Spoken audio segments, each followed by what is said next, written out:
Welcome to the Kill Your Ego podcast. I am going to start this episode different than the others in saying that if you have kids or people with delicate sensibilities, you probably want to have them exit the car or truck or room because we are going to use some colorful language here. With that being said, I've got two of the biggest fucking losers I've ever met in my life on the podcast today. Brad Walden, who owns C&K Machinery, and Ryan King, who owns King Saddlery, King Ropes, King's Everything. Welcome to the show, guys. Hey, thanks for having us. Thanks for having us. Yes, sir. So, Kill Your Ego. The reason I wanted to have you guys on, one, because you're awesome. I love you guys, both you guys, since I moved to Sheridan, have been absolutely awesome to me, to my business, to my employees, to everything that's right with America in my mind. You two guys personify that. Brad, starting with you. Sir. So we're going to give you a slight background of my relationship with these two guys. When I moved here, I bought a place up in the mountains, and I basically bought a river. You know, I bought a river running through the property, and then I realized, because I bought it in August, September of 2018, I realized, holy shit, it snows 250 to 270 inches up here. And Sheridan has a couple shops. A few of them sell those nasty, dirty green machines. Ugh. And then there's C&K. So I did not know anybody in town. I went into C&K Heavy Machinery Equipment Shop here in Sheridan that Brad owns, and I got lucky. The first person I talked to there was Brad, and I went in to buy a Bob Deere John Cat T595, which, for those of you that don't know, is the greatest piece of equipment in the world. And I subsequently, this is the only time you're ever going to hear me with an ego on this show ever. What do they run on? Those things run on bacon grease and hippie tears. And I can drive that thing. This is the only ego that will ever come out on this show with me. Ever. I can operate my Bob Deere John Cat T595 like a fucking fighter pilot, flying an F-22. All day. All day, every day. It becomes a part of you. Yes. So I go in and I meet Brad, and then the story went a whole lot deeper than that. Brad went out of his way to help me get a piece of equipment that I needed for Wyoming, which, if you live in Wyoming, is specifically these parts, and people don't realize it. Everybody comes here in the summertime, and it's pretty nice here, but it's pretty fucking brutal in the wintertime. It's doable. There's places that are worse, but it's doable. But it's pretty nasty here, and if you don't own a plow, if you don't own a tractor, if you don't own a skid steer, you're going to spend your entire winter shoveling snow and shit. So Brad and I ended up talking, and Brad, what's your exact title with the Wyo Warrior? President now. President, yeah. And both these guys, that's another reason.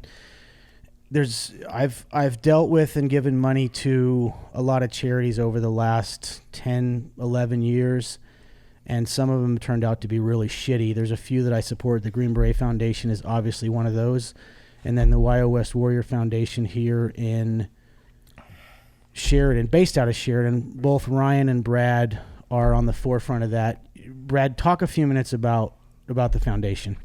The foundation, we have to attribute 99% of it to Dana Bowman, Halo for Freedom Warrior Foundation.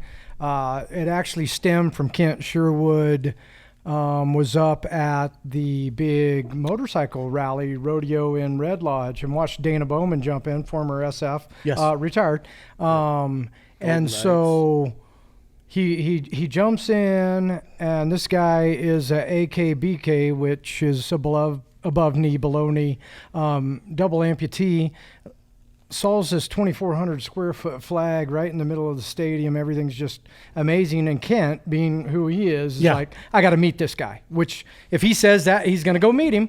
And he did. And they came down and devised a plan after a short period of friendship that, hey, we should do something in Sheridan. And so I was his first phone call, and then Lieutenant Colonel Scott Morey. Yes.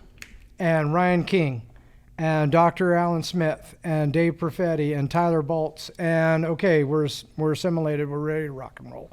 And we put on our first event in a month and a half of, hey, we're going to do this. And we had 5 veterans, Dylan Bear, former SF guy, great guy. David Gorsuch, Derek Vitker, Jimmy Sides, and Dana Bowman himself. Yep. And had a great weekend. It was in February. We did sled hockey. We did all that stuff. And I got to shoot some trap, got to shoot some pistol.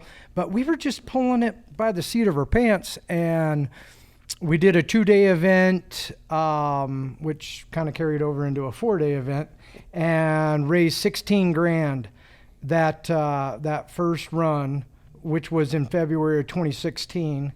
And now I won't even use this year's, because we literally set out notices to our sponsors, because you don't want to exhaust your resources. That right. We're sitting good. This is a nonprofit. If we have the money, I'm not going to ask you for money. And it's a nonprofit in the best sense of the word, that you guys all have jobs, you have businesses. Yeah, we don't take a dime. Nobody takes a dime at all. Nobody. Period. So even on that 90-10 model, 90 goes to charity, 10 goes to operating costs. You guys even beat that. We're 100%. Yep. Everything goes to veterans. Yep. And, all in, baby. Yeah, which is, again, I can't say enough about it. And I attended last year's event. I was out of town this weekend when you guys had it was a couple weeks ago, right? Yep. But man, and I'm going to talk a lot more about their foundation throughout the life of this podcast, whether it lasts a month and everybody says this guy's a dipshit, well, let's cancel the thing, or it keeps going. We're going to continue to do this, and next year we'll have some of the guys, when they come through, will actually spend that week hopefully and get a lot of people on the podcast. Absolutely. and raise some money. But it's everything that's right with charity, and these two guys are 2 of 4 or 5 guys that really push this charity, and they don't have to. They all do fine. They've got a great life, and they go out of their way every year to help veterans, and it's a whole year process of fundraising and setting everything up. And this, they're being modest about it. These guys will come out and they bring 40, 50 veterans out, and it's everything from going to a dude ranch to riding horses to jumping out of helicopters to, I mean, you name it. You guys do a little bit of everything. Shooting any kind of gun you want to shoot. Yep. You name it, and it's anyway. We'll talk more about the foundation as we go along. So back to my story with Brad. So I go in to buy a tractor, skid steer, whatever it was. Brad hooked me up, and then we ended up talking and just had a lot in common. And since then, you talk about small town hospitality. You talk about not having egos. You talk about helping people no matter what and unconditionally. And both these guys are the epitome of that for me. It takes a leap to just say, hey, fuck it, I'm going to move to Wyoming. I love it there. I've been there a few times. Dude, I've been traveling there. And then you move somewhere you don't know anybody in a town that's got 20,000 people. That's a cow town and a small town. And, it's tough to it's not tough to get assimilated, especially in a town like this where everybody's so nice. But these two guys, and Brad, I'm going to turn it over to you and shut my suck for a few minutes. I want you to tell your story, because when I met you that day, it took a lot to get it out of you, but your past career, before you own businesses, before you own machinery, before you own C&K, I'd love to have you go through kind of your background. And I know you guys don't like to talk about that shit, but I'd love for you to go through your background, because it's pretty awesome. You want me to kill my ego? I want you to kill your ego. Let's do that. And my background kills the shit out of it. I love that exists. That's why we're here, and that's what I want you to talk Absolutely. about. Not the cool shit. There's a lot of cool shit involved in your past and your life and who you were, but sure, I want you to kill your ego and talk about your past. Simple. Was born, if I can quote Rodney Carrington, I was born to a poor family. I wasn't poor, but they just kind of drug my ass into that shit with them. My dad was a Vietnam vet. Mother, just a beautiful creature that came off a dairy farm in southeast Kansas.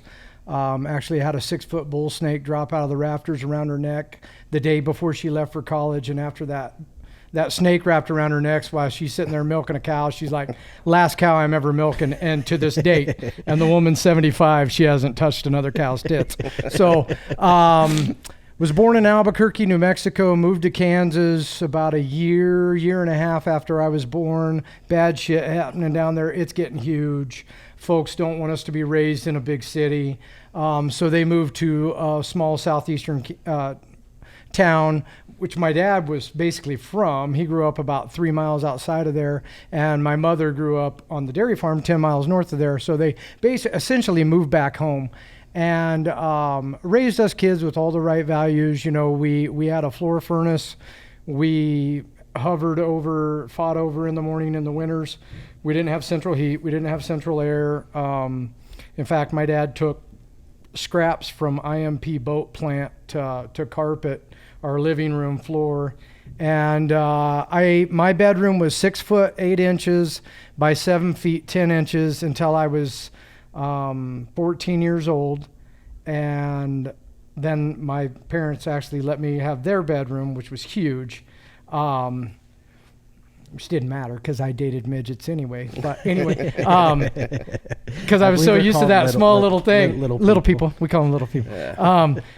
And so, but that was the norm.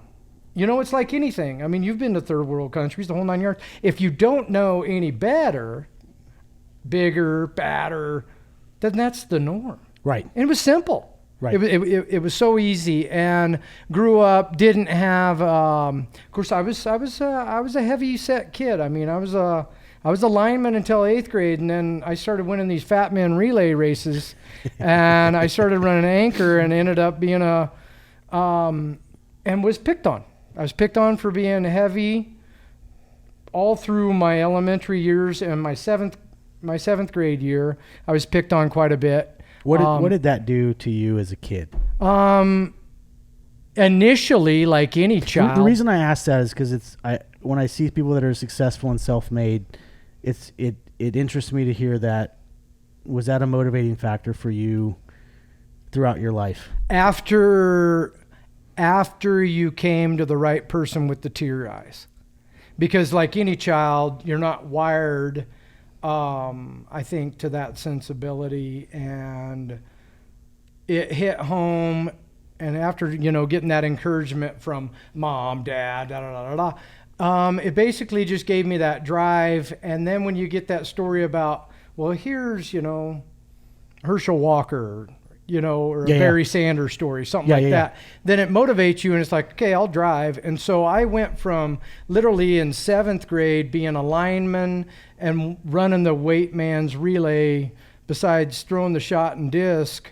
I was an alternate for the 4x1 state championship relays by the time I was a freshman, and had, by the time I was a junior, I had state championship gold medals under my belt, 4A schools, 64 schools in Kansas. I had the pleasure of running with Maurice Green, who broke, Kansas City Schlegel. Yeah, absolutely. Yep. You remember the days. And so Maurice was 5A, we were 4A. We rooted for each other. It was awesome time. And I was starting tailback, starting DN, just got all those starting things, had the hot girlfriend, everything. And too cool for college, not going to do college, I mean, I wanted to enlist in the military. I wanted to be a Marine, but I can't be a Marine because I graduated at 17. My parents aren't signing off on it, but my dad, being a Vietnam vet's like, absolutely not. You don't need to be in the military. We don't need a freaking Article 15 in the family because of some shit that you can't control, that kind of stuff. So, I had a great childhood growing up. We did everything that young small town Americans did. And I got dared to ride a bull my senior year, did that. I got all these track medals and stuff in my room. And I started traveling with this rodeo clown named J.D. McNett. And he came over to my house and he saw these medals. He's like, "You fast?" And I'm like, "Oh, pretty fast." He's like, "Well, you oughta a gazelle."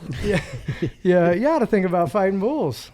And when I realized that if you're smart and you're quick, not fast, but quick, shit, you don't have to worry about getting a check because these cats will have it waiting for you when you get there. Just got to put a skirt on and some makeup.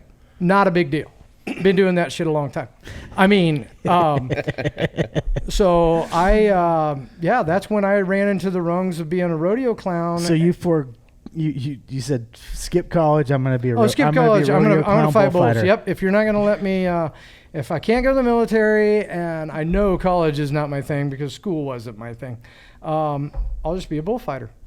And did it, and ran it hard, and was working for my sister and brother-in-law at a heating and cooling dealership, fighting bulls 4 or 5 nights a week, working there during the day. If I had to travel, I'd just take off work. I mean, that was my baby. And I actually got to fight for some of the legends, Harry Vold, David Bailey. I fought bulls for Bud Sankey for 2 years, Ike's dad. And Bud was like, I'm going to place a bet that you'll be fighting the NFR in 2 years. And I'll place that bet with anybody, but you need to call Ike. And this was in April. You need to call Ike, go to Cody, and start fighting for Ike up there. And who is Ike Sankey for everybody listening around the country that doesn't know who Ike Sankey and Harry Vold took the buck and the horse thing to a new level. Sankey Rodeo stock contractors, NFR stock contractors. Gotcha. Still doing it. Yep. Vold Rodeo Company and Sankey Rodeo Company are still full-fledged and 2 of the best RCA contracts in the world. And not just the bucking horses, the bulls, the flag, everything. All those black horses they ride in. Absolutely. I mean, all that. I mean, all of it. Too but I mean, General Custer kind of made Harry and Ike famous. But I mean, up until a few years ago, Harry Vold's had Cheyenne Frontier Days since I was a baby. Yeah, supplying all the horses. And horses, bulls, everything. I mean, just phenomenal people. But I'm flying high. I'm rocking and rolling, and there's no stop. I'm on top of my game, and that came to a stop on the night of May 17th, 1997. I'd fought a perf Friday night, Saturday afternoon, Saturday night, and had 2 perfs on Sunday. And perf is just performance for non-rodeo people. But I didn't make it to the perfs on Sunday. I just wanted to be in my own bed. I wanted to sleep in my own bed, do my own thing. And I fell asleep, and I drove off a 40-foot bridge. And I woke up in the bottom of Homer Creek, which is between Eureka and Yates Center, Kansas. And my right arm, I reached over for it, and I couldn't find it, so I thought that I'd torn it off. I put my left hand down to get up and couldn't put any pressure on it because I'd blown every bone up in this wrist. My boots were gone. All I had on was 1 sock, my underwear, my shirt, and every button was blown off of it, and that was it. And I used my elbow, and I crawled over to a rock, and then I used my chin to get up on the rock to get my feet up underneath me, and I looked up because nobody was going to find me straight down because I'm straight down.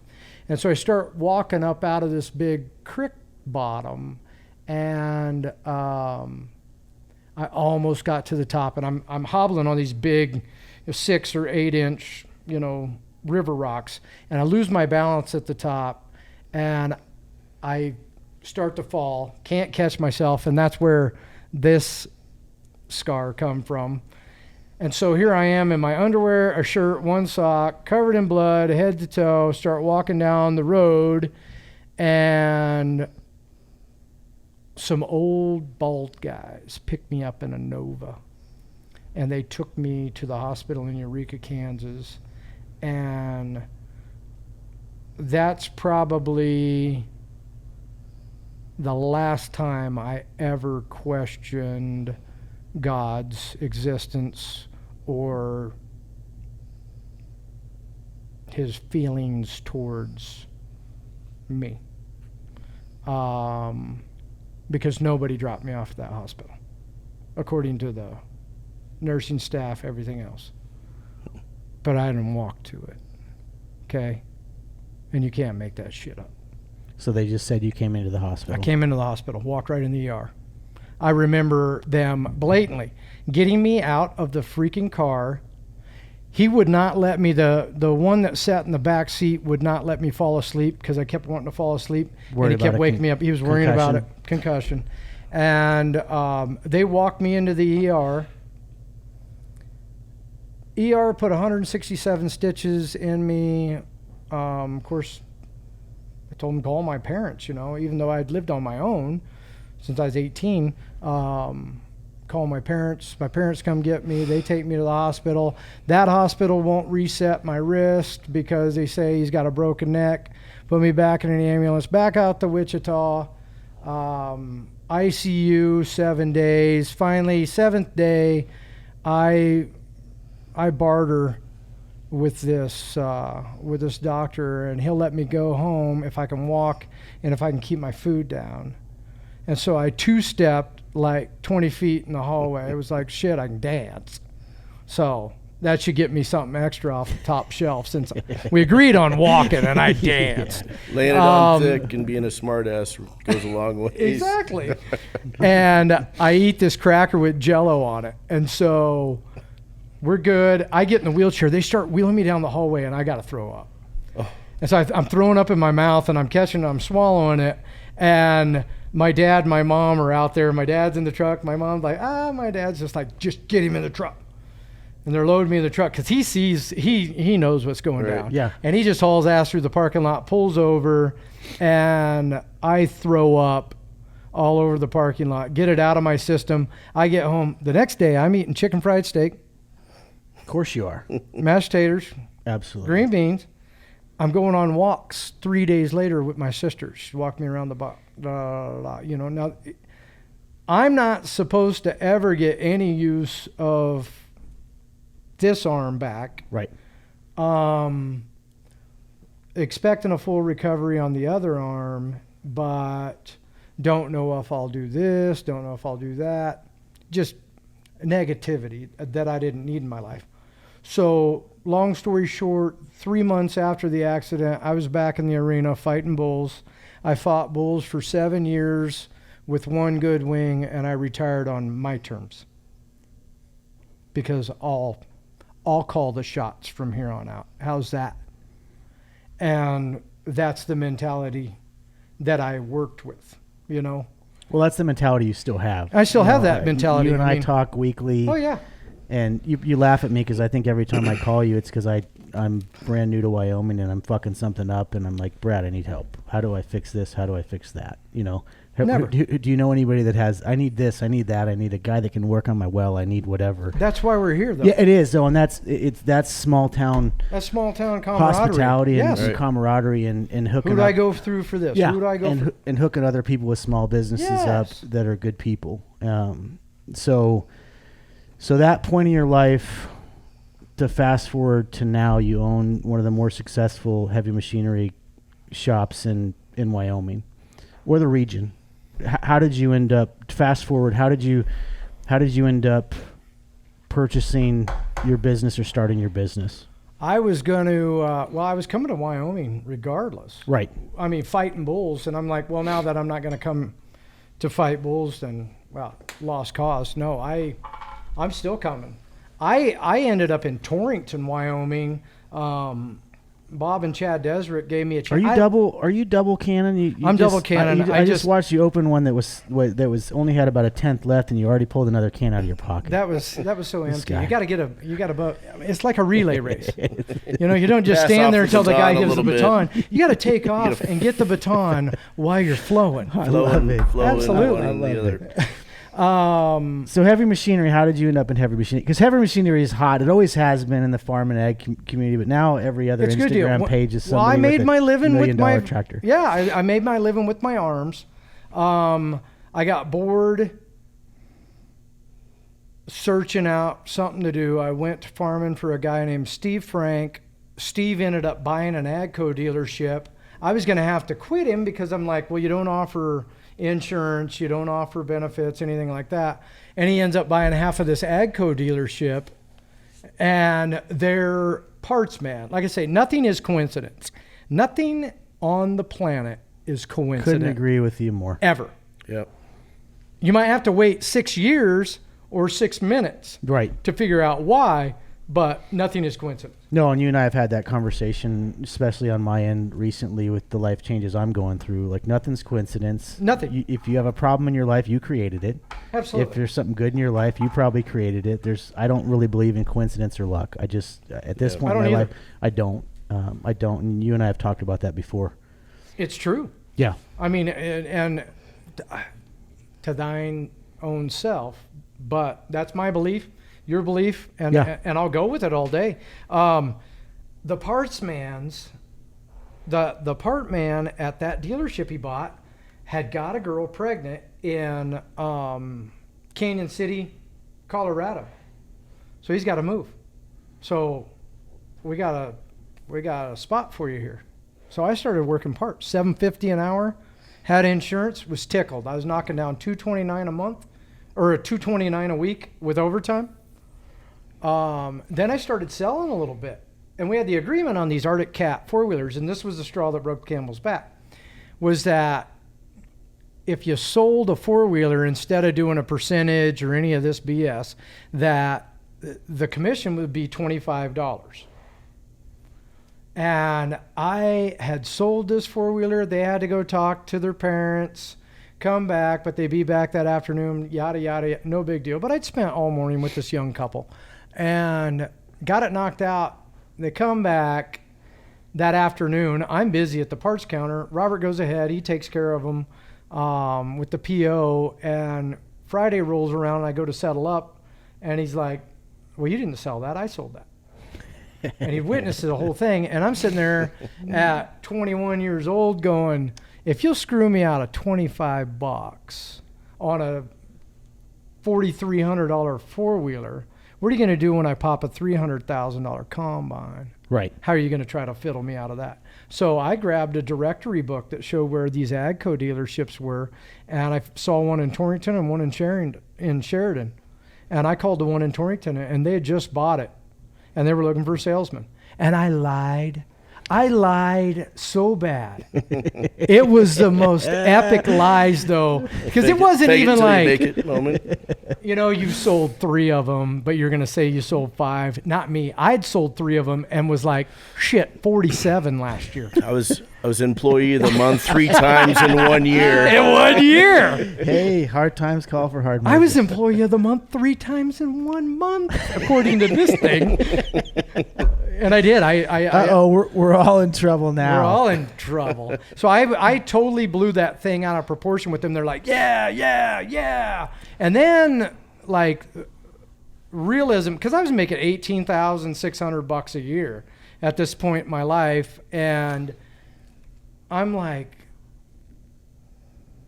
I gotta do something different. And this was my way out. This is my way out of southeast Kansas, which at that time had turned into this meth shithole.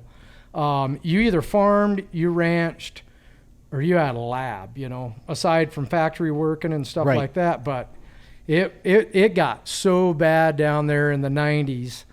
And so I did. I lied my ass. I sold myself as something that I was not. And when it came down to signing the documents, I'm sitting there with this tractor rep, and he's like, okay, and this says that you agree to $250,000 a year in merchandise that you'll sell, or the contract will be canceled. That's a lot of money. But if you don't have a concept of that kind of money, you just go, easy, no problem. Easy. Yeah. I'm like, this is a quarter? Where do I sign? $250 a quarter or a year? I'm on It doesn't matter. You're just adding zeros. Shit, I have one of those in my pocket. And so that first year, I sold $897,000 worth of product. Oh, yeah. Hey, now. And hadn't done anything at that point. So I was like, maybe I do have a gift. How about that magic? And the secret to it, fast forward now, isn't so much when somebody tells you, God, you're a good salesman, or you're a salesman, or da-da-da-da-da.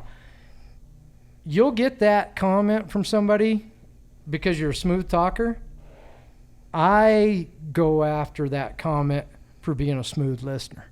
And that's exactly what you did with me. And you saved me $12,000 on a skid steer, and you had it delivered to my house, and you sent out one of your guys, Kurt, to help me set it up. I'd never owned a skid steer before. You know, I don't want to sound like I'm some kind of dork, but I didn't know what I was doing. You know, it's pretty easy. I would have figured it out regardless, but it was that. You listened to everything I said. This is what I want. This is what I need. Like, again, everything that's right with small town in America right now, you know, that's who you are. It's what it is.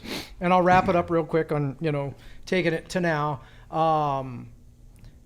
My Heston rep was actually Mark Koltiska's brother, and Mark owned C&K at that time, and Johnny was telling me how pretty Sheridan was, and I came up for a wedding, and I saw the mountains once, the whole 9 yards, like, I'm going there. So I spent about 8 months in Pennsylvania. I was a contemporary marketing rep for Anheuser-Busch. Loved the job, hated the area. I'm going to Sheridan. And I came to Sheridan. Mark gave me a job. I got shit-faced with him on whiskey one night in 2005. I went to work for him in 2002, and in 2005 I told him, I don't want to work for somebody else the rest of my life. I just don't. But I am as broke gets. That's a magical day when you realize you don't want to work for anybody else. It's magical. I mean, I think it's probably one of the most. I always say it, and you and I have had this conversation. Yes. I think voting, owning your own business, and owning your own property are the three most defining things of an American. If you can pin those three things down, the government's still going to make you pay taxes. You don't ever own your own business 100% because you got to pay taxes. Sure. You don't have to. You never really own your own property because you got to pay property taxes. But you can vote, own your own business, and own your own property. I don't think, and own a gun.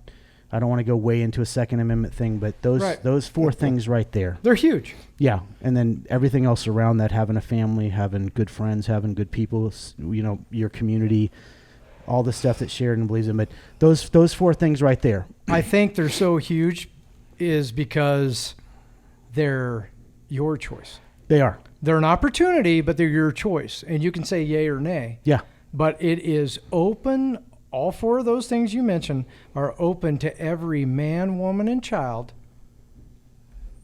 that lives in the free world. Yeah, and Sheridan's a small town, and it's no secret every Saturday I ate McDonald's. It's one of my cheat days. And Cheryl Ann, who just walked in the room, that's why I said we're all in trouble. Cheryl, come have a seat here. I'm going to put you on the spot. Cheryl is coming to the picture here, and Cheryl started working at Bison Union a year ago. She's local, lived here a long time. She's got 3 boys that are all play sports here.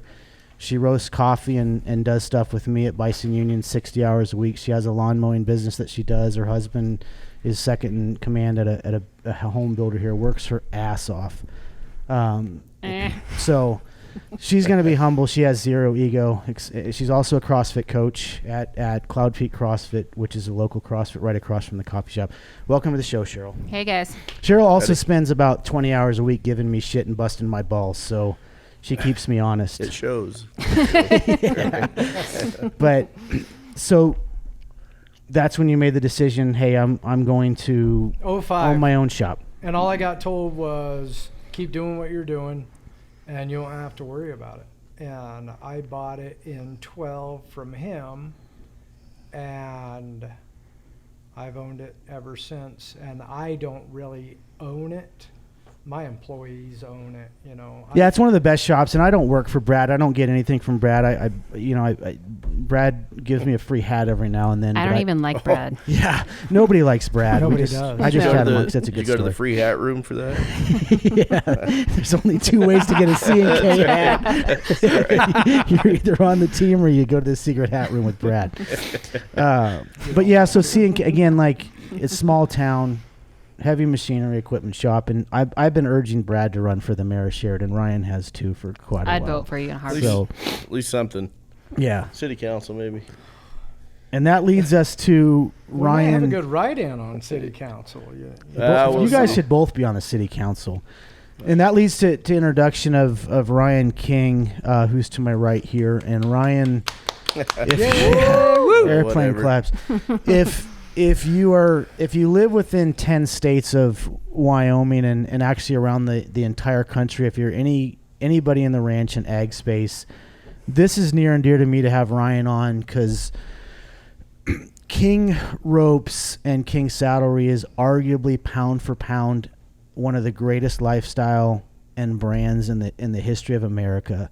And if you don't have to go far in Sheridan, if you drive 500 miles outside of Sheridan, I don't care where you go, stop to get gas, eat at McDonald's, go into Walmart, go into a ranch store, just stop on the side of the highway and watch trucks drive by. You're going to see somebody wearing a King Ropes hat, right. Which blows me away, because I've been trying to sell hats for 5 years, and it's a task. But King's has been selling hats for decades and decades. Before all of us other shitheads started lifestyle brands and got on Shopify and Instagram, they were selling more hats than all of us. Every veteran brand, the big brands like Nike and other people sell more hats, obviously, and Under Armour and right. all these hunting brands. But what amazes me is when I got here, I went into King's and was just kind of watching the process, and the whole family's there. But here's what amazes me. Up until 4-5 months ago, maybe a little longer, if you wanted a King's hat, you either came into the shop or you called on the phone, and somebody like Ryan's mom, who's been running King's for how long? They've been, since the mid 80s. I'd say they've been in charge of things. And how old is the brand? Since 61. So you would call on the phone and say, say the hat that Ryan's wearing. I want the baseball trucker style hat with the red patch and the yellow right. King's rope. We'd still email you a picture. I mean, we've had the Swing a King website for the last, since last July. So a little over a year. Yeah, a little over a year, but but before it was basically, we had a picture of about 6 caps online on our KingSaddlery.com website, and then our ropes and whatnot, and that was about it. And they were old hats, so you still had to call for what other colors do you have, what other styles, all that BS. And somebody picked that hat by hand, wrote a hand order out, an invoice, put it in a box, wrote out the address on the box, and it worked. Yep. And it still works. They still do it. Yep. And for me, I was baffled because I'm looking at all this high-tech shit here and doing this and doing that for Bison Union. Cheryl knows, and then you look across the street from the coffee shop, and again, I don't say this lightly because I get entrepreneur envy, but I'm killing my ego in that sense. But you look across the street and you watch a brand that works so hard behind the scenes, and again, if you don't follow King Ropes official on Instagram, you should. Again, it's probably one of the most iconic brands I've ever seen in my entire life, up there with Ford, with Chevy, with Dodge, with all the car companies, with some of the clothing companies, Coca-Cola. But it's a small brand based with a big footprint that's based literally right on Main Street across from the coffee shop, right on Main Street in Sheridan, Wyoming. It's some true Americana. It really is. My grandfather was a self-made man in every respect, and that he just turned that brand into what it is now. I mean, and it's weird. Like, I'll be traveling and flying and around the country, and now that my brain's tuned to it, the amount of King's hats I see in Sheridan's. I mean, you see people wearing King's hats, and an 80-year-old guy that normally wears a cowboy hat and a button down and dressed in his Sunday best almost every day, you'll still see that guy wearing a King's baseball hat. It's the only baseball hat he's got. It's on every dashboard in 4 states. Sure. It's, if it's not his cowboy hat, it's something similar to that. Yeah, King Rope hat. Yeah, and it just kills me. And then when I met Ryan, and Ryan is, it's a big brand. And then I met Ryan, and Ryan was like, "Hey, come over." I don't know what we were talking about. I think wallets, because you're going to make some custom wallets for Bison Union. But you walk into the shop, and it's got one of the coolest museums ever, right smack here in Sheridan. If you ever come here, it doesn't matter what they sell. Everything from dinnerware in the store to home furnishings to ropes to boots to, I mean, you name it. Anything involved in Western culture, they sell it, and it's an amazing shop. But then they've got this museum in the back that if you have any affinity for the Wild West and the frontier and how America west of the Mississippi was built, they've got something about it in the museum and the shop. Yep. But then you walk downstairs, and I was expecting Ryan to have a big office, and to have a desk and a huge desk, and sitting there with his cowboy boots, and running this small ranch empire, this ranch brand empire. And Ryan has a desk that's probably 4 feet by 3 feet, and it's just laden with leatherworking tools. And how many you spend? Probably 7-8 hours, 10-15 hours a day doing leather work. Yeah, that's my day job. So yeah, I end up answering emails and a lot of that shit lately, but but at least a good 6 hours a day spent stamping or making shit. So it's and Brad's over here holding maybe 4. Yeah. Sometimes there's a long. I get a little more creative in the afternoon if I've had a beer or something at lunch. Sorry, buddy. Sorry. Yeah, but I get photos from this cat at 10:30 at night. Well, now it's leading into just that. finishing up. Yeah. And I was kind of nervous to meet Ryan. Everybody's like, you said it. Like, have you met Ryan King? I'm like, no, I keep hearing his name. And Ryan would come into the shop because your brand, to me, again, when you're trying like me to build I thought you'd try to brand. bite his Let's tires. get something straight here first, though. I'm not the owner of this thing, No, I know. I didn't. I'm just saying there's if I own a part of this, I own one rabbit turd of this thing. That's the biggest speck of stock I have in the company. But it belongs to me, in my heart, to where I don't want to see it fail or anything, and right. And I'm going to do what I can to see the brand, get passed down to my son or my brother's kids or whatever. So I mean, may not own a lot of it, but it owns me a little bit. Absolutely. So. And you can tell in the family, and I think when I met you, and what's that? No egos. That's it. Yeah, no, that's the beauty of it. And I knew, and I, someday we got to have your mom on here too, if she would come on, because I met Ryan, and I'm like, oh man, Ryan's a good guy, and we had talked. Ryan comes in the coffee shop every day and gets a cup of coffee like clockwork, goes back and does leather work, and then all of a sudden, somehow at like 3:00 in the morning, I start getting Facebook messages from Brad and Ryan. It's a good night. And I realized, one, these two guys don't sleep, and the emails and the Facebook messages are right up my alley. The right sense of humor. It's just like me, and sometimes a little too much probably from my end. Yeah, but it's good. Like again, you and we've got to talked have about a foundation. This. I grew up, I think everybody up here, Cheryl's obviously a lot younger than the rest of us. A lot younger. Jeez, ouch. Not me. But I grew up with Richard Pryor, with George Carlin, with Robin Williams, with Eddie Murphy, and that's we didn't get offended. No, and that's the sense of humor we have. You guys Either. bust my balls, and I get you'll make fun of me all day long, and it's the right kind of humor. And like the right, these bibs. What the hell is this? Yeah. Bibs. You gotta love them. I see, and Bibs I wore Dr. Seuss socks for him. I got a little special quote. Yeah, I love that. but that sense of humor, I think that's gone away in a lot of the parts of the country. Yeah, that Mel Brooks it's stuff, it's Blazing Saddles, like it's just Monty Python, type, can't do it no more. But to find that sense of humor with you guys, and Cheryl and I work the same way. It took Cheryl and I a while because we're both A-type personalities and we butted heads, and I want things done this way, and Cheryl's like, hey, you're dumb as shit.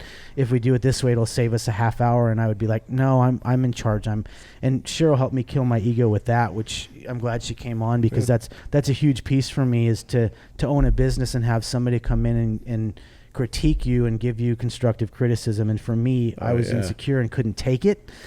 And now I'm getting better at it, and it's like, oh, let's try it. And if it works, it works. If it doesn't, it doesn't.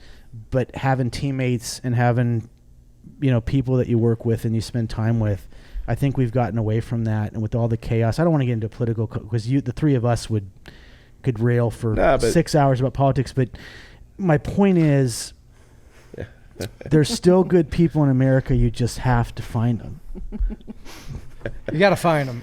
And that was the biggest thing about Sheridan, Wyoming. Like when we started the foundation, just hitting on it for a second. Yeah. It was like, our goal here is to make Sheridan, Wyoming the most patriotic place on the planet. Right. It already was. It was. We just woke it up. We just woke it up. We reiterated restating the fact that, you know, I mean, look at the Sheridan Bronx this year. Oh, shit, I mean, yeah. Jesus, 9/11 everybody running out on the field with the Wasn't that American great? flag. That was while, so cool. While these other two kids are getting suspended for whatever. Yeah. Sheridan Politics Bronx is the aside, high but- school football team, Yeah. and Cheryl's got 2 boys that play Yeah. high school football here for Sheridan. Yeah, that's But awesome. they had a 9/11 game, and you know you can Google Sheridan High School 9/11 game, and it's still there. Like every Yeah. kid on the team is running out with the flag, and they're running through a banner and the national anthem, and the rodeos here are the same way, And they all stand. and they stand. Right. Nobody's kneeling on Yeah, that oh, yeah. field. Nobody. Oh yeah, No, and it's just, you know, small town life, and everybody's got their own thing. Like I keep saying that, but it's just a special place. And you know, Ryan, back to what you guys do, the amount of art and craft that goes into your brand. And I'll say it for the third time. I think it's literally one of the best brands. Not just the stuff you sell, your ropes, your leather work, your leather goods, your saddles. Everything you guys do, to include your ball caps. I think it's the best. One of my favorite brands in the entire country. And I know you don't need that. You don't need you don't me need to say boost that. our ego. No, you guys don't need it. And We've never had one about it, you know. no, Just you haven't. But providing a simple logo on a whatever hat, and with it incredible customer service. took off. And still wouldn't have a problem freaking sitting down with a handwritten sheet, picking out the hats, and mailing them off. I prefer handwriting stuff Yes. out, to be honest with you. 'cause, I get it. you know, if I make the mistake, it's on me. But if I keystroke with my fat thumb, Yep. you know, fuck, what do you do? I get it. But Yeah. yeah, it's. Ryan said the F word before I did. I know, before me too. I whispered it. I whispered it. I just wanted to say I was that, waiting to that see you Ryan do got it it. So, first. hey, that was fucking great. Yeah. That was. Yeah, so I was told I couldn't drop the F-bomb either. So. Yeah, I didn't Probably say not. that. I Yeah, you let said everybody be you, know but ahead of less you. time that this was going to be a colorful show. Yeah, and so far it's colorful. been pretty. Fuck We yeah, did guys. pretty clean. you guys have, and I I'm mean, proud of you guys. Let's gotta- get dirty, for us. Brad. You guys. If you want to get dirty, you know. You know, I don't We're want to gonna flip need more shoulders here, but I think before the podcast is over, we kind of need to hear Bert's story, don't we? Wouldn't that be fair? A little Oh, bit, yeah. God. Oh God, we don't have enough. Well, don't we have enough time to we have all the time for in the world. listeners to hear why you came to Sheridan? I came to share. So Wyoming for me, I didn't want this show to be about me. I really don't. So I'm going to make it super fast. Because you don't have an ego. No, I And do have an ego, and I'm trying to kill it. That's No, why this you're podcast killing is it. here. You know, my ego has caused more fucking issues for me in my life, and I realized for me, Me too. the most important thing I could ever say on this show is I think ego goes hand in hand with insecurity. The more insecure you are, the bigger ego you push, and the cooler, Sure. the more you peacock and lion, tiger, but whatever it is, pick an animal that fucking acts tough. You know, and that was me until this last year. Fucking of llama mine. acts pretty tough. Llama will spit right in your face. Right in Get your right face. up there and spit in your face. Ostrich, whatever. But, you know, I think ego and insecurity go hand in hand. And I've said that for a long time. The most famous guys you'll meet, the most, you know, 1 in a million of them is down to earth and just cool as a cucumber. I think a lot of people are driven by insecurity, which drives your ego. And that's why I wanted to call this podcast Kill Your Ego and have people on. And for me, you know, coming to Wyoming, it's no secret. I was, you know, we had a chance to sell Bison Union, and we would have made a lot of money. And, you know, I would have had to work for Bison Union for a few years, and then we probably could have walked off and, you know, had plenty of money to do other stuff in life. And I just couldn't do it. And I traveled around a lot of places, and I was coming here because we partnered with a company here that did our hats and our T-shirts. And PJ Tridy, who owns, you know, Bighorn Design, he said it to me before my first trip here. I was driving over here from Utah, and he said, "Hey, you're gonna fall in love with Sheridan." And I'm looking out on the map, going, "Get fucked! Like, there's no way I'm gonna fall in love with a town in the middle of north central Wyoming where there's winter 8 months a year, and you know, summer you get, you know, 2 months where it's super nice, 3 months where it's super dry and hot, and then you get 2 months where it's nice, and then it rolls right back into winter." Dead of winter. Yeah. And I fell in love with the place. You know, it's just hard to explain it. But the place is a shithole. Please, like, if you come to Sheridan, just you won't visit. like it. Oh, Come now in you're preaching February. that. Yeah. It is. It's a shithole. It's Place a dump. is You don't horrible. want to live here. People are horrible. It's mean. The Yeah. weather's bad. You know, the pine trees all Ugly. have beetles, and you'll you'll get covered in ticks and Yeah. get attacked by bears. Don't come here. You found 3 nice people, and it's taken you weeks. Weeks. If that. That's it. But yeah, we're just reading moving off to- a script. To Wyoming, it's the most conservative state, I think, in America. And when I say conservative, it's not in your face. Like, No. the least amount of people, Just don't- 577,000 people. There's more It's- antelope here than there is. It's the Correct. don't be a fucking shitbag state. You know, That's it. you know, That's don't literally be it. an asshole. Fucking That's swallow it. your pride. Don't Don't be don't an do asshole. shit that wouldn't be cool in Wyoming. No, and that's it. And the beauty of this town, and I've watched it, there's people that disagree with there's each other. There's people that are different religions. Sure.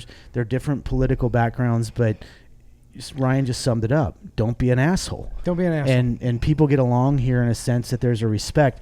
But there's also 19 guns per capita. You got to assume that everybody's always got a least. gun on them. Yeah. at Please. least. If you step And out if you're of not line, an asshole, I have those one on those me will right now. defend you. You know. and you know, here if you smile at somebody, they're going to smile back and say hi. If you Yes, smile and right. say hi, Good- you're going to say be in an good hour-long morning. conversation.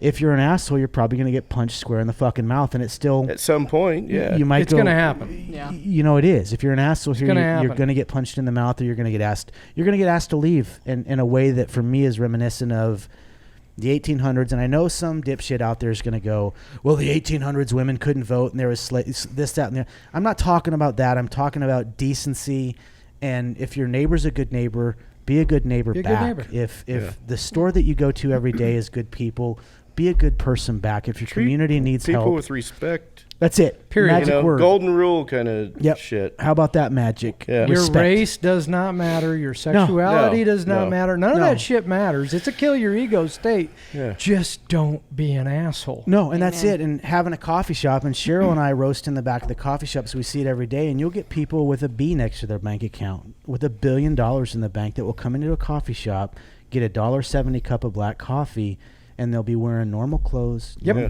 You'll never guess in a million years unless somebody says, hey, you know who that was in here? And nobody ever says it like, oh, do you know who that was? That person's special, or that person owns this or that, or Right. has No. an $80 million ranch, or this or that. It's in the sense of, yeah, that guy drives a 1972, Ford flatbed truck. Yep. It's always in a context With a that's King's Rope hat. with a King's Rope hat. But, and again, I don't want to toot Sheridan too much because I don't want any of you fuckers to come here, please. Yeah, I stay came the here and fuck got out. lucky. They haven't kicked me out yet, but it's a horrible place to live. But back to Wyoming, it's in my story. That's the reason I moved here. I'd lived in Yeah. Texas, which is a great state. Oh yeah. I've lived in Kansas, which is a great state. Utah was a little bit weird, but it's still a great state, and it's one of the most patriotic states in America. And I mean weird in the most sincere sense of the 3-2 word. beer and It's just make It's it different weird. through a laws, hole in different a state. sheet. Yep. Different laws, different state, different atmosphere. You come over the state line, you come into Wyoming, and like I said, you can stop anywhere. I drive 28 miles into the mountains home every night, and not one car that passes me doesn't wave at me. No. And it's not it's Right. just every time I've ever stopped, like I was talking to you a few weeks ago, and I pulled over because we were in a good conversation. I just, hey, fuck it, I'm going to pull over. Like 5 people will stop in 10 minutes and say, hey, they're Need not a being hand? nosy. Are you okay? Do you need anything? You good to go? All right, see you later. And, I'm not saying other states aren't like that, but Wyoming, it's just, like you said, if you're an asshole here, you're going to get punched in the mouth. If you're not an asshole, Eventually. you're going to get, eventually. Yeah, it'll catch up with you. Yeah. Yeah. But that's why I moved here. And don't get me wrong, there's also other tax implications and stuff like that. I Sure. think it's the greatest state in America if you're okay with 8 months of winter. Make no mistake about it. Hey, you just gotta Did be you say creative. 11? 11 months Yeah. of winter. 11 months 11 of and a half solid, months of solid winter solid, ice, hard, black ice on nasty the roads. winter. Fucking Shitty. cold. You got to Oh. have studded tires. You got to have a four-wheel Oh. drive that costs at least I $60,000. do keep an ice scraper in my truck Minimum. year round. Yeah. Year round. But no, and coming here, man, it was. Again, we're here in this podcast, and for me, I don't even want to go way into it. But for me, you met me when I first moved here, and I was going through a lot of shit, and I was transitioning off of thinking I'm special. Guess what? Nobody's fucking special when you get cancer. Nobody's special when your fucking life goes to shit. Yeah. Nobody's special when you're fucking broke and you've overextended yourself. Nobody's special when you're going through divorce. Nobody gives a fuck except for decent, good people. Good people. And that, to me, the last year of my life has personified where I live now is the greatest place I've ever lived in my entire life, and I've been surrounded by the greatest people who were strangers and now have become good friends. And I think part of that is opening up my eyes and killing my ego. Like, I just listened to you two guys. You guys both are part of successful businesses. Your spouses are successful. Cheryl is the same way. She's working her ass off, and killing your ego. Ego. That's it for me. I've never had one, especially with the boots I have to fill around King Saddlery. I mean, my grandfather was a legend himself. Yeah. And my dad too. And my uncles, the stuff that they accomplished in their time being alive, and my dad and Uncle Bill are still alive, but all of them are talented in one way, shape, or form, and have, I don't know, it's just hard boots to fill. Then you got my middle brother, who he makes the tools for the leather stamping that I use every day. The guy is probably as self-made as my grandfather, 100%. I mean, he started his business in high school out of necessity. So, and now he's shipping a pallet of tools to China every month. That kind of success is pretty awesome to have within the family. My oldest brother was a yacht captain for 18 years, and a stockbroker and a private chef. So I've got zero ego, because here I am just slapping some shit together and trying to just do my thing, Yeah. But just trying to. And that's keep all I've things ever rolling. gotten from you. But again, Ryan's making wallets for us as we speak for Bison Union, and you'll see the quality. It's a whole nother level of craftsmanship and detail, and I think that's the reason why, is he will sit across the street at his little desk and work for 6-8 hours, 10 hours a day. 4. I used to not be kind of a perfectionist, but the job kind of turned me into one on a lot of respects, where I don't want to put shit out there. I don't. No, your name's on it. Exactly, and that's the way we've always been. Is we've always tried to provide high quality gear for cowboys at an affordable price. We don't make a lot of money, but by God, we're going to give you the best product we can do. I just had some shirts made with our maker stamp logo on it, and that on the back is a quote from my grandfather that was taken out of I think someone interviewed him back in the 90s, and he said cowboy gear is not a trend, it's our way of life. And it just, I may not be a day-to-day cowboy or anything like that. I'm farthest thing from it. But, yeah, I know how to make the gear, and I know how to do it well, and I'm going to continue doing that and try and pass that on. But it's... Yeah, and I'd say you guys arguably have one of the toughest critics for customers there are. If you give them shitty equipment, they're going to let you know about it. And they're going to let everybody else know about it. Yep. That's how the cowboy community. I'm not a cowboy either. I'm not a rancher. Tight-knit community. But you watch those guys. If somebody makes shitty spurs, if somebody makes shitty tack, if somebody makes a shitty saddle or screws somebody over, man, it travels fast in that community. And not just here. It travels all the way down to Texas. It travels to NFR. It travels to every ranch rodeo in America. Yeah. And, again, fourth time I'll say it. I don't think there's a better American brand in the entire country that sells any kind of merchandise. I appreciate that. That means a lot. So, and it's funny because every time I see your mom, your mom's a bigger character than both you and Brad are combined. And she's a and then I force to started reckon with, in another one, like Don't get offended. she friends requested me on easily on Facebook, and then again like at 2:00 in the morning. It must be, I don't think any of the King family sleeps. But and then you see your mom. I saw her at the airport 2 weeks ago, and she remembers everything. And she's, Bert, how are you? How's the puppy? How's this, that? Except when it counts, Except when it counts. But, and she watches my Facebook and asks me questions about this and that. And I'm just like, man, again, no ego, just good, decent people. I don't think there's a lack of sleep there. I think it's the whole family's on like a mobile boost plan, so they send those texts at 3 in the afternoon. But you don't get them till 2 in the morning. Could be a tight-ass kings coming out of my coma that I put myself into or something like that. So you never know. Yeah, and you know, it's a weird time, and you two guys, you and the three of us have got into some serious political. And I don't want this show to be a political show of any kind, but I got to ask. Sure. Yeah, What's going to happen in the next 45 days? Start with you, Brad. In 45 days? The next 45 days, the country, the POTUS, the election, Do we got time? COVID. Jesus, we got all the it's gonna time. be in a the shit In show. 45 days, the Republican Party, the Senate, will appoint, and they'll review, observe, appoint, and elect a new female to the highest Supreme Court. You can be appointed. I'm going that it might be Justice Jeannie Panino that's on every morning. I'm just going with that to throw a little funny something in there. Yeah. Because nobody's like, oh my gosh, who's it going to be? I said I call Judge Judy. And so I'll go Judge. Yeah, I'll go Judge Judy But too. I think she makes too much money. And she does. She's worth $480 million. Yeah, she's above Gene Simmons. No, but do you think this stuff is if you going can to do that and not have a long tongue or put makeup on your face, you're good.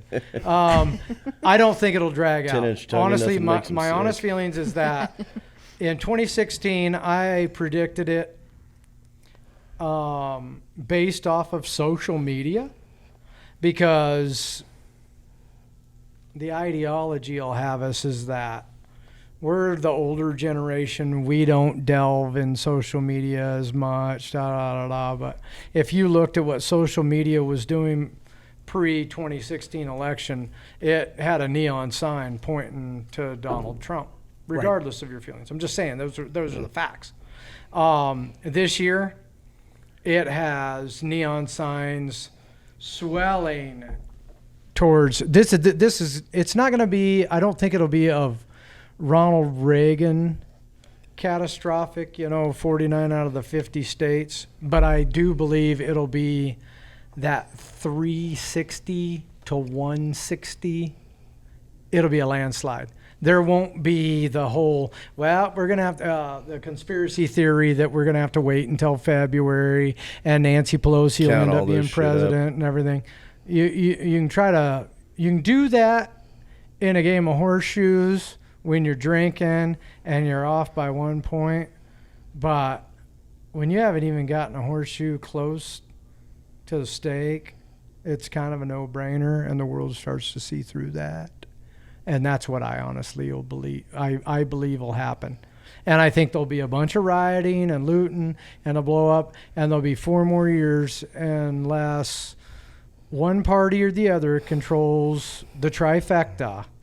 You're going to have that one bantering factor in there that remains a problem. And look, I discuss this with my wife. I discuss this with my children, the whole 9 yards.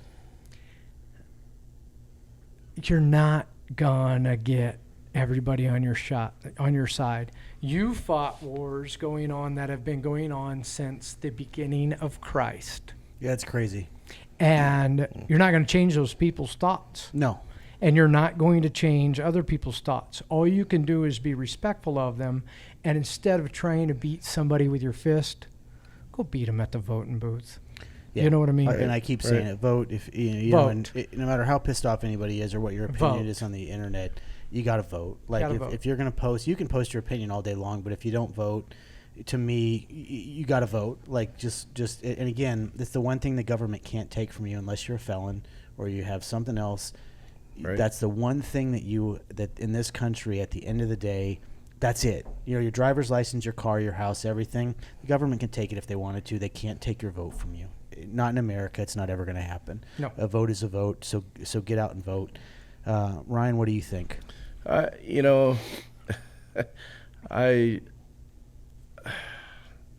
It's a hard one for me. I can see it, like Brad said, it's kind of pointing towards one direction. I can't say that I can back a guy that you can't run a sentence together, damn near, And I'm not saying I'm on board with Trump either. There's a lot of shit I don't agree with. Right.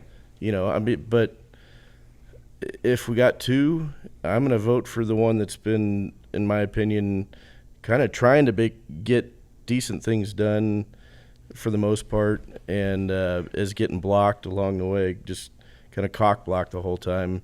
And I don't see it being an easy thing leading up to this next 45. I mean, today I was looking on the news and there was something about impeachment, again. Yeah. Another impeachment. Here we fucking go again. If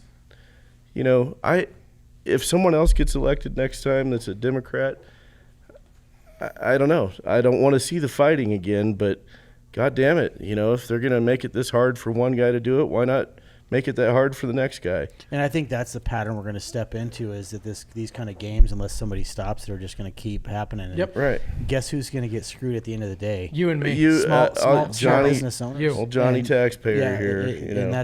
And that's again, Wyoming, South Dakota. I don't think there's two better states for politics right now. Even Right.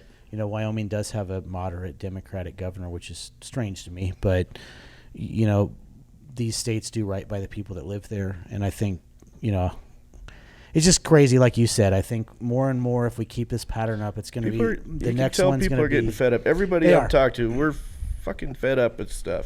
They are. This COVID thing,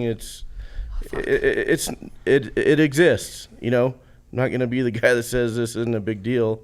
It's a big deal for some people. Right. But to shut down businesses like we have, gyms, all that stuff, Schools. it's schools. Yeah, in school. I Like mean, Cheryl's come got on. I 3 mean, boys. Jesus, age, And I jack think jumping Christ. somebody here in Sheridan at the high school got a couple kids possibly came down with symptoms and possibly had COVID. But I think within the first 48 hours, 130 kids got sent home. Something like Sure. that. They looked at a 'Cause seat map they and take that 6-foot pole around that person's desk, and anybody within that 6-foot pole. But even if you're wearing a It's- mask, you have to wear a What- fucking mask all day long. Yet if you're Yeah. by somebody that might have it, you have to You're go in home the for 2 you're weeks, in the whether fucking you're hallway and positive or and- negative. What the Yeah. fuck? Come on. Cheryl, everybody. yeah, Sherilyn, everybody. Sorry.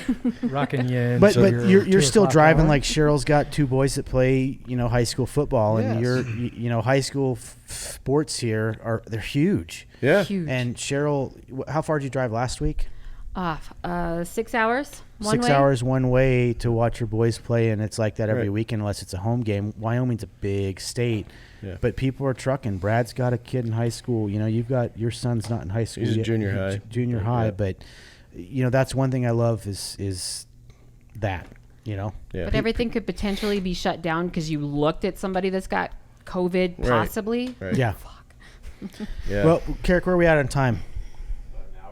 About an hour. So Lots of time. these guys, all of these folks that are on here right now are going to be back on, and I'd love to get on, and it's going to piss some people off because of who we are, but have more of a political conversation with you two guys at some point as this thing gets crazy. I know, Yeah. I enjoy talking with you guys about it because it's just an honest, open opinion, and you guys, like you said, Ryan, there's things I'm the same way. There's things about You're both. right. I mean, I Yeah. just, the one guy that, I'll say it what it is. Joe Biden's got a lot of money. He's been a politician his whole life, and that just doesn't sit well with me. And yeah. there's no doubt in my mind, I've said it 100 times, you don't have to watch the guy that long to realize that there's something not firing there, that he's got something going on Right. that's not No, going to get you're better. 100% He's right. reached a point in his And life he's where creepy. his faculties aren't all there, and I think that's dangerous to give the most powerful position in the world. The creepiness factor of that guy. I've never seen Donald Trump actually grab a pussy. Right. But I have seen Joe Biden sniff several kids. Everybody. And touch women in a way that, Exactly. it dictates legal action damn near. I've never seen Donald Trump do that. Right? No. Sorry, he might talk about it, but that's, as they said back in the day, it's kind of locker room talk, and It's just locker room talk. Come on, who hasn't talked like that? Behind closed doors. Well, we do it right out in the goddamn open. Right? Yeah, and again, like I said, I wish everybody. It should be mandatory to watch Richard Pryor Oh, Robin God. Williams, Blazing Loosen Saddles, the Robin George Williams, Carlin, you know, the Eddie Murphy, and Raw. you know, Eddie Murphy. Like if people could just go sit down and watch the comedians from the 70s, 80s, and 90s. John Valby, come on. Yeah, Throw I him mean in it's there. nuts. Yeah, no, you're and right. the beauty of people like that, which we have in this group, Brad, I hear you make fun of yourself more than you make fun of anybody else in jest. And, Sure. You know, it's the same way. It gives You me know, the green light to make fun of other Cheryl people. makes though. fun of me most of the day, but she's also self-deprecating and makes fun of herself. And I make fun of my think- man boobs all day. Oh, you we know? talk about, next year we need a bra. Yeah, for yeah, something. we were just talking. We about might have needing a bra next accidentally year. gotten naked in the I saw Bighorn the River. I saw the Accidentally. photo. We're going to be Allegedly. made, I'm thinking we might be honorary tribe members when this is all over with. I'm wouldn't just call that thinking. Looked like I had a smelly hatchet wound in the river there for a minute. Well, and there is the end of the show. There, we'll go ahead and wrap this up before it goes downhill and this thing Ah, burns shit. on fire. So Beautiful. But the reason I had these guys on is because I want to keep pushing small business, and I want to keep pushing self-made people and self-made families and self-made dynasties, that people that haven't given into negativity, hate, and haven't said, you know what, fuck it, let's pack up shop and Right. just go work for. And there's nothing wrong with working for somebody else. There's just not. But I still think there's a part of America, and if anybody listening to me, I'll say it again: register to vote and vote. Buy some property, and now is the time to buy property. Banks are giving money away. If there's no such thing as free money, but there's pretty damn close right now. But don't buy it in Wyoming. Don't buy it it's all sold out in Wyoming. Yeah. Like there's no Yep. more land. It's all been purchased. Nothing left. Nothing left.